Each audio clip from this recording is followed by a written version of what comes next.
Hello दोस्तों, आज की हमारी कहानी है खर्चीली। कहानी अच्छी लगे तो लाइक ज़रूर कीजिएगा। कहाँ से देख रहे कमेंट सेक्शन में ज़रूर बताइए।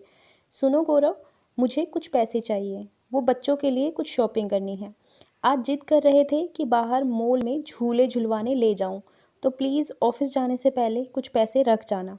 बच्चे कभी कभी तो कुछ कहते हैं। सुबह के 9 बजे रसोई के कामों में व्यस्त सोनिया सौरव को यह सब बोलते हुए इस बात से अनजान थी कि सौरव का दिमाग कुछ अलग ही दिशा की ओर चल रहा था। ऐसे, अरे यार, अभी पिछले हफ्ते ही तो दिए थे तुम्हें 2,000 रुपये। ऊपर से हमारी एनिवर्सरी वाले दिन भी तुम्हें 2,000 दिए थे, यानी कुल मिलाकर 4,000 रुपये होने चाहिए तुम्हारे पास। वो सब कहाँ गए? सब घर खर्च में लग गए सौरव। 4,000 रुपये खर्च हो गए, वो भी सिर्फ एक हफ्ते में। हद है सोनिया, इतने पैसे तुमने सिर्फ एक हफ्ते में ख़त्म कर दिए। कितनी खर्चीली हो तुम, कितना फिजूल खर्च करती हो, जरा भी देखकर खर्च नहीं करती। लगता है तुम्हारे हाथों में छेद है, या फिर तुम पैसे खाती हो।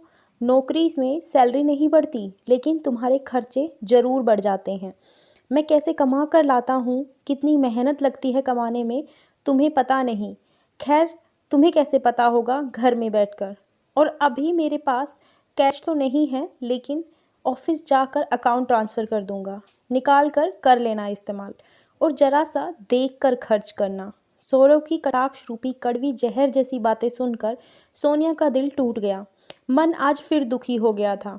हर बार सौरव की यह बातें उसे बहुत कुछ समझा जाती थी। सोनिया गुस्से को शांत कर कड़वा घूंट पीते हुए बोली, तुमने सही कहा सौरव, बहुत खर्चीली हूँ मैं। तो चलो, क्यों ना इस बार कुछ अलग हटकर किया जाए।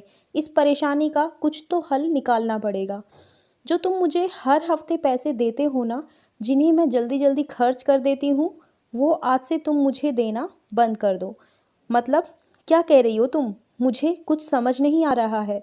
फिर तुम कैसे करोगी सारा खर्चा?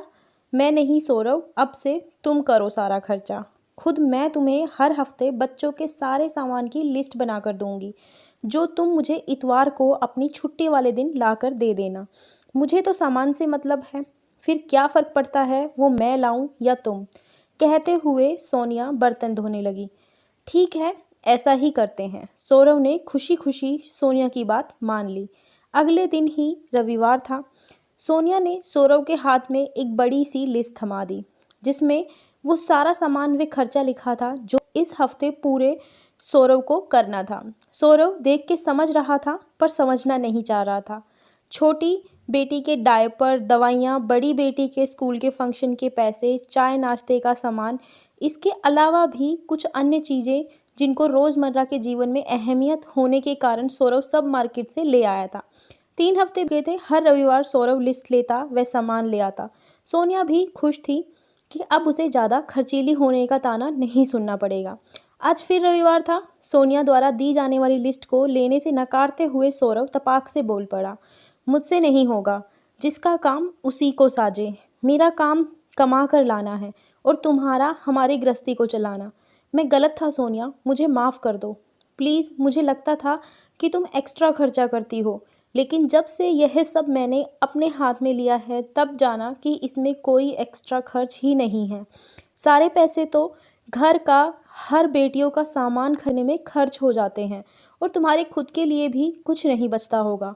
ऊपर से महंगाई इतनी है कि मैं तो हर बार लुट कर ही आता हूँ, लेकिन तुम तो फिर भी मोल भाव करके बचत कर लेती हो। यह लो पैसे, और तुम ही संभालो सब कुछ। जब ज़रूरत हो और मांग लेना।